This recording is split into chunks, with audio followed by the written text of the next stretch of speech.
नया साल नया दिन आ गया तो परमेश्वर का वचन कहता है कि धन्यवाद की भेंट, जब मैंने पहले भी बताया था, धन्यवाद की भेंट चढ़ाने वाला मेरी महिमा करता है। और परमेश्वर आपको और हमसे चाहता है, उसने इंसान को इसीलिए बनाया कि हम परमेश्वर की हजूरी में हर बात के लिए धन्यवाद दें। ऐसा नहीं है कि सारा साल हर किसी का परफेक्ट निकला हो या कोई परिस्थिति ना आई हो।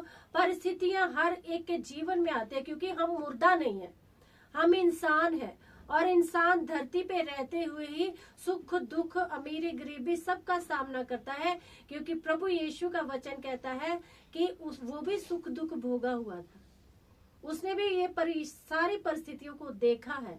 ऐसा नहीं है कि अब हम प्रभु में आ गए तो हमें सब कुछ बेस्ट हो रहा है, लेकिन ये है कि अगर आपके और हमारे साथ परमेश्वर यानी कि प्रभु यीशु है, तो वो वाले समय में जब हम अपने आप को अकेला महसूस करते हैं, जब हम किसी तकलीफ में होते हैं, जब हम किसी बीमारी में होते हैं, तो आपको और हमें परमेश्वर छोड़ता नहीं है।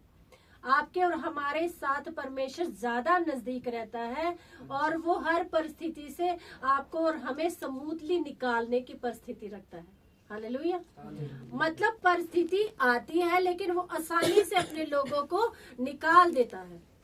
इसलिए हम कहते हैं कि धन्यवाद क्यों देना चाहते हैं, क्योंकि परमेश्वर ने, प्रभु यीशु ने खुद अपने शब्दों में धन्यवाद दिया जब 5000 लोगों को भी खिलाया और प्रभु ने रोटी तोड़ी और कहा धन्यवाद प्रभु। क्यों? क्योंकि उसको विश्वास था कि मैं धन्यवाद दूंगा, परमेश्वर की महिमा करूंगा तो मेरा कोई भी काम रुकने नहीं पाएगा। हालेलुया। आज हम सीख रहे हैं कि परमेश्वर का वचन कहता है, फिर से पढ़ेंगे, लूका की किताब 6 अध्याय 38 वचन। दिया करो तो तुम्हें भी दिया जाएगा, लोग पूरा नाप दाब दबा दबा कर और हिला हिलाकर और उभरता हुआ तुम्हारी गोद में डालेंगे, क्योंकि जिसे नाप से तुम नापते हो उसी से तुम्हारे लिए भी नापा जाएगा। हालेलुया। अब देने की बात है तो देना यानी कि अकेले धन दौलत ही नहीं है।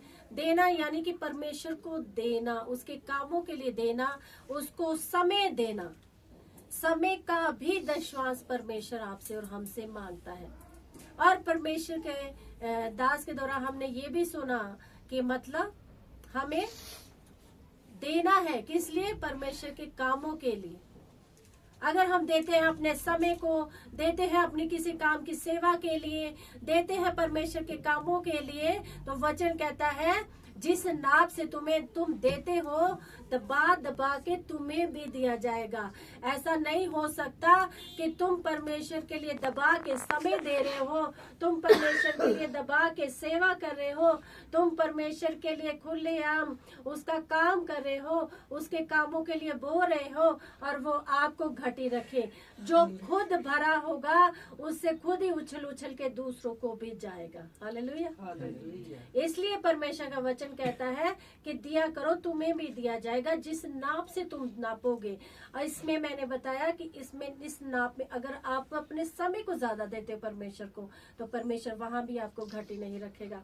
अगर आप परमेश्वर के समय को सेवा के लिए देते हो तो वहां भी परमेश्वर आपको कहीं भी लज्जित और शर्मिंदा नहीं होने देगा।